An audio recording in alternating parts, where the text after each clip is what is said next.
దాదాపు అధికారుల నివేదికల ప్రకారం హుజూర్ నగర్, కోదాడ, కుంటతుర్తి, సూర్యాపేట జిల్లాలో 30 సెంటీమీటర్లకు పైగా వర్షాలు కురవడం, దీనివల్ల పెద్ద ఎత్తున పంట నష్టం, ఆస్తుల నష్టం, కొంత ప్రాణ నష్టం జరిగిన సందర్భంలో రాష్ట్ర ప్రభుత్వం వైపు నుంచి ప్రజల్ని సంపూర్ణంగా ఆదుకోవాలి, ప్రజలకు ఒక విశ్వాసం కల్పించాలన్న ఆలోచనతోటి ఈరోజు నేను పర్యటన చేపట్టి సూర్యాపేట జిల్లా కోదాడ శాసనసభ నియోజకవర్గానికి పర్యటనకు రావడం జరిగింది. ఇందులో పెద్దలు మంత్రివర్యులు ఉత్తమ్ కుమార్ రెడ్డి గారు, మంత్రివర్యులు కోమటిరెడ్డి వెంకటరెడ్డి గారు, పార్లమెంట్ సభ్యులు నల్గొండ కుందూరు రఘువీరెడ్డి గారు, ఉత్తమ్ పద్మావతి గారు, కోదాడ శాసనసభ్యురాలు మందుల సామ్యం, కుంగతుర్తి ఎమ్మెల్యే గారు, కలెక్టర్ గారు, ఇతర ప్రజాప్రతినిధులు, అదేవిధంగా సాగునీటి, విద్యుత్ శాఖ, R&B, పంచాయతీరాజ్, ఇతర శాఖలకు సంబంధించిన అధికారులు క్షేత్రస్థాయిలో గత 3 రోజుల నుంచి నిరంతరం ప్రజలకు అందుబాటులో ఉండి ప్రజల్ని ఆదుకునే ప్రయత్నం చేసి ప్రాథమికంగా సూర్యాపేట జిల్లాలో జరిగిన ప్రాణ, ఆస్తి, పశు నష్టము, ఆస్తుల యొక్క నష్టాన్ని అంచనా వేసుకొని కలెక్టర్ గారి నేతృత్వంలో ఉత్తమ్ కుమార్ రెడ్డి గారి సమీక్ష సమావేశంలో వారు ప్రాథమిక నివేదికలు రాష్ట్ర ప్రభుత్వానికి ఇవ్వడం జరిగింది.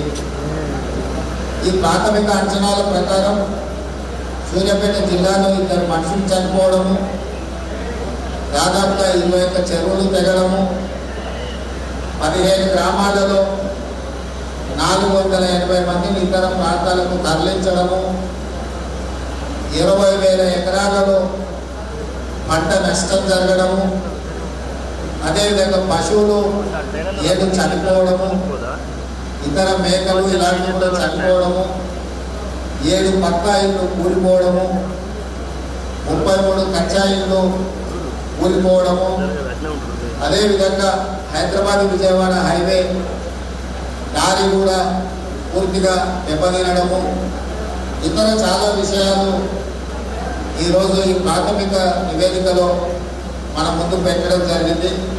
అదేవిధంగా తుంగతుర్తిలో కూడా పశువులు చనిపోవడము, చెక్ డ్యామ్లు డ్యామేజ్ అవ్వడము, అదేవిధంగా ఇల్లు కూలిపోవడము, ఇతర అంశాలను కూడా స్థానిక శాసనసభ్యులు నా దృష్టికి తీసుకురావడం జరిగింది. అత్యధిక వర్షపాతం వల్ల విపత్కర పరిస్థితులు ఏర్పడినప్పటి నుంచి ప్రభుత్వం నిరంతరం మంత్రులను, శాసనసభ్యులను క్షేత్రస్థాయిలో ప్రజలకు అందుబాటులో పెట్టి పర్యటిస్తూ ఒకవైపున ప్రజలకు సహాయాన్ని అధికారులందరూ కూడా సమన్వయం చేసుకొని వారు క్షేత్రస్థాయిలో ఉంటే ముఖ్యమంత్రిగా చీఫ్ సెక్రటరీని, డీజీపీని, డిజాస్టర్ మేనేజ్మెంట్ సంబంధించిన అధికారులను, ఇతర శాఖలను సమన్వయం చేస్తూ గత 2 రోజులుగా రాష్ట్ర స్థాయి సమీక్షలు చేస్తూ అన్ని రకాలుగా ప్రజల్ని ఆదుకునే ప్రయత్నం చేస్తాను. ఈ ప్రయత్నంలో ఎక్కువగా ప్రాణ నష్టం జరగకుండా, పంట నష్టం జరగకుండా, విద్యుత్ కోతలు ఎక్కడైనా విద్యుత్ సరఫరా అంతరాయం కలిగినా ఎంబడెంబడే వాటిని పునరుద్ధరిస్తూ ప్రజలకు అన్ని రకాలుగా సహాయాన్ని అందిస్తూ పునరావాస కేంద్రాలను ఏర్పాటు చేస్తూ అధికారులు రాత్రి పగళ్ళు పనిచేసి చాలా కష్టపడ్డారు. మనస్ఫూర్తిగా మా మంత్రులను, ప్రజాప్రతినిధులను, ప్రభుత్వ అధికారులను అభినందిస్తున్నా. ఈ విపత్కర సమయంలో వీళ్ళందరూ కూడా సమన్వయంతో ప్రజలకు అందుబాటులో ఉండి వాళ్ళని ఆదుకునే ప్రయత్నం చేసింది. అయినా అక్కడక్కడ దురదృష్టకర సంఘటనలు జరిగినాయి. ప్రాణ నష్టం, ఆస్తి నష్టం, పశు సంపద నష్టం, రకరకాల నష్టాలు జరిగినాయి. దీనికి సంబంధించి ఉదయమే రాష్ట్ర స్థాయి అన్ని శాఖలకు సంబంధించిన principal secretaries, DGP, chief secretary, ఇతర అధికారులను, డిజాస్టర్ మేనేజ్మెంట్కి సంబంధించిన అధికారులను వీళ్ళందరితో కూడా ఉదయమే సమీక్ష సమావేశాన్ని ఏర్పాటు చేయడం జరిగింది.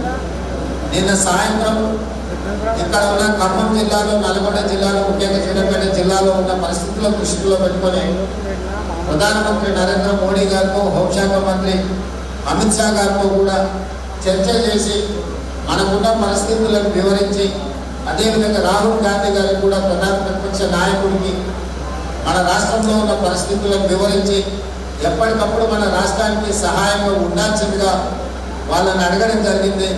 వాళ్ళు ముగ్గురు కూడా అన్ని రకాలుగా రాష్ట్రానికి సహాయంగా ఉంటాము అని చెప్పి ప్రధానమంత్రి గారు, హోంశాఖ మంత్రి గారు, అదేవిధంగా ప్రధాన ప్రతిపక్ష నాయకుడు రాహుల్ గాంధీ గారు స్పష్టంగా మాట ఇవ్వడం జరిగింది.